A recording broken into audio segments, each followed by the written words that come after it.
ما تعيا تشوف الفلوجرز والفيديوهات تاع السياح الاجانب في المغرب اللي يصوروا لك البنيه التحتيه والماكله والفنادق والسفر والتعامل مع الناس، وما تجيكش كيما فيديو يصورها لك واحد جزائري. راكم درتوا لنا مشكله، قلتها لكم في فيديو واحد اخر وغادي نعاودها لكم الان.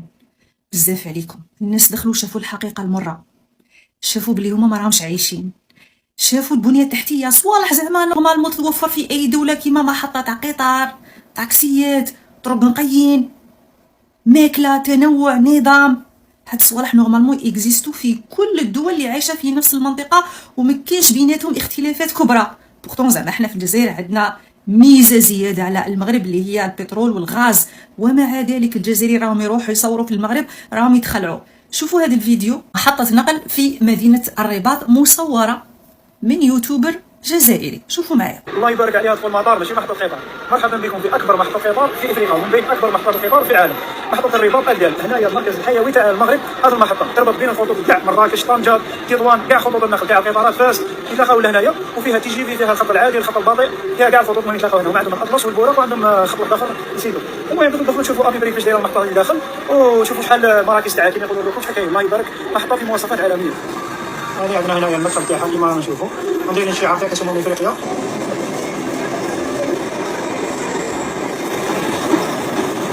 هذا مدخل المحطة هنا مباشرة، أنا طالعين وكاين صراحة معطين. حنا دوك المهم نطلعوا الفوق، شوفوا هنايا وين يجيو يتيكي تذاكر.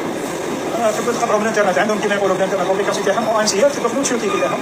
هذه فيها تاع انسيات، ومن أحد الممولين الرسميين كاس افريقيا. بعد الدخول مباشرة يقابلكم هنا جوالي يصوروا، وما غادي يقابلكم المحطة من الفوق. نطلعوا نزيدوا نشوفوا هذه. تحب تشري التيكي تاعك نقيموا من هنا خلص، ولا تحب تجي لهنا لي زطاراي هذه تشري هنا وحدك. أنا مباشرة نشوف راني شفت تذاكر بعض الجماهير تاع الديني، تجي لاباراي هذه تخلص بالكارت تاعك مانيتيك المغربيه او كارت فيزا ولا ماستر ولا واش عندك لاطار. تقريبا كل البطاقات العالميه تمشي لهنايا، ولا بالكاش. شركه القطارات داروا تخفيض تاع 30%.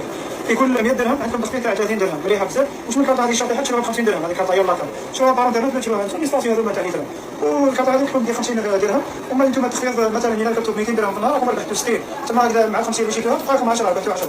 وكل ما تركبوا بزاف زيدوا تربحوا اكثر. هي مليحه الناس يتنقلوا بزاف في القطارات، خاصه اللي يروح لمراكش اللي يروح طنجه واللي يحبوا يفواياجي. انا واحد ساعدني الله كارت راح نشريها ان شاء الله باش نقدر نفواياجي بها ونشوف مدن اخرى.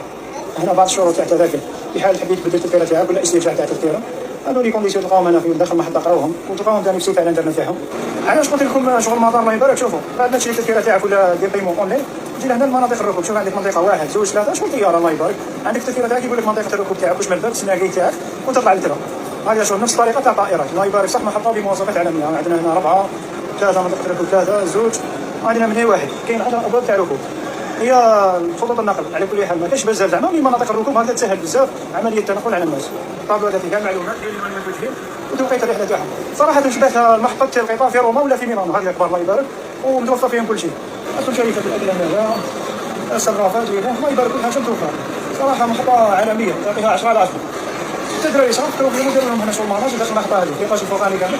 شوف الله يبارك هنا دراري عندهم وين يصوتوا وين يلعبوا، عندهم كل شيء. شوف ماناج صغير تقدر ماشي بمواصفات كبيره، مي هاد الدراري ما ياكلوش، يجيبوا هنا يلعبوا يصوتوا يريحوا لك مخك. كذلك المشجعين الناس اللي ما تعرفش اللي يصطادوا لك فاش النقل تلقاو فيه كامل المعلومات. هذا الدراري هاكا تفتحوا تلقاو المعلومات كامله هذوك يصطادوا يروحوا من اماكن تاريخيه سياحيه، معلومات بزاف شابه. وحتى كاين بعض الاسئله ثاني يسقسوكم يا اخوانكم اختبروا المعلومات تاعكم ثاني هنايا باش ما تحبوا تماركوا. حاجه تفرح بزاف، صافي بليزير، مبروك للمملكه المغربيه. هذا التطور، هذه البنيه التحتيه، كل هاد الانجازات اللي داروهم في فتره قصيره جدا، سواء بسبب بطوله كاس الامم الافريقيه او استجابه للمطالب والاحتياجات تاع الناس في المغرب او الاحتياجات تاع قطاع السياحه. اللي راني باغي نقوله يا وزير النقل، يا تبون، يا المخابرات الجزائريه، يا حكومه النظام المافيا الجزائريه، بكاع المليارات تاع الدولارات اللي عندكم في الجزائر، ما قدرتوش خلال هذا العام اللي فات 2025 تفتتحوا محطه واحده تاع مواصلات في مدينه كبرى كيما العاصمه ولا قسنطينه ولا سطيف ولا بثنه ولا وهران بهذا الشكل بهذا الحجم. والو، لا شيء، ولا أي إنجاز تاع بنية تحتية يمكن الافتخار بها. يمكن أن الجزائريين يروحوا يقعدوا فيها، مثلا على سبيل المثال يصرى تعطل في الحافلة، في وسائل المواصلات، الطريق تبلعت، أمطار، فيضانات، يقدروا يقعدوا داخل المحطة هما والعائلات تاعهم، يقدروا يلقوا بلاصة وين يدخلوا التواليت، يريحوا في مكان آمن بعيدا عن الجو، عن الأمطار، عن الحر، يقدروا ياكلوا يشربوا يريحوا.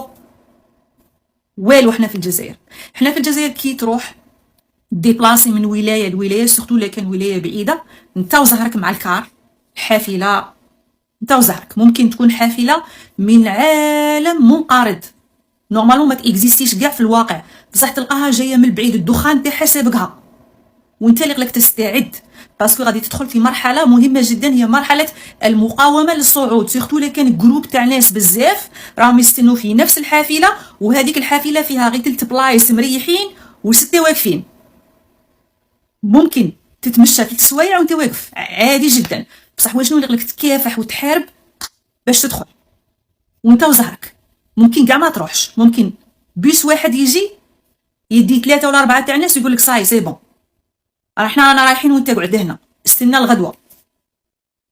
الاوضاع في الجزائر كارثيه، واصبحت كارثيه اكبر باسكو دروك الجزائريين ولوا يشوفوا بعينيهم مقارنه بدول واحده اخرى كيما تونس، راهم ديجا يروحوا لتونس، تونس ما راهيش على نفس المستوى كيما المغرب، رغم انه هما راهم احسن من الجزائر، مي دروك الجزائريين دخلوا الى المملكه المغربيه وشافوا، راهم يشوفوا واش كاين.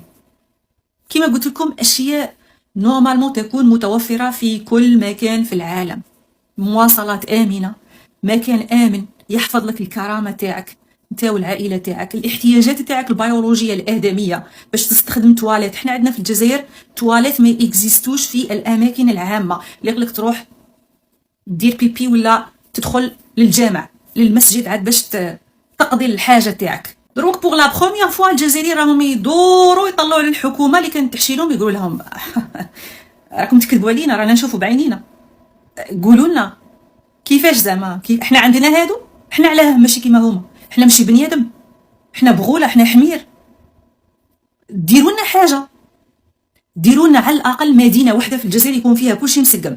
احنا ما عندناش مدينه واحده في الجزائر واحده فيها كلشي مسقم، مستحيل. انا بالنسبه لي عندي بجايه وهران نعتبرهم مثلا من اجمل المدن في الجزائر، بصح مام وهران فيها مصائب، احياء تصديريه، بنيه تحتيه، كل خطره طيح لهم باطيمات، كل خطره طيح لهم دار، الزيبويات مطردقين، كاين بلايص ما فيهمش الضوء، وكاين بلايص ما فيهمش الماء. بجايه تاني عندها المشاكل تاعها، مشاكل تاع قطاع الصحه، قطاع التعليم، وعلى ما يبدو 2026 غادي تدخل وتخرج ولن يتم افتتاح حاجه كما اللي شفناها في المغرب. ديجا غار جبيلات اللي كان يكذب لنا عليه تبون رقد وتغطى، ما كان لا غار جبيلات لا حديد لا والو، وهذاك غادي ندير عليه فيديو واحد اخر. والان مساله البنيه التحتيه تاني انسوا. اذا كنتم زرتوا المغرب قولوا لي رايكم في التعليقات، وما هي اجمل الاماكن والاشياء اللي شفتوها في المملكه المغربيه وتتمنوا تشوفوها في الجزائر ايضا. شكرا لكم على المتابعه اصدقائي.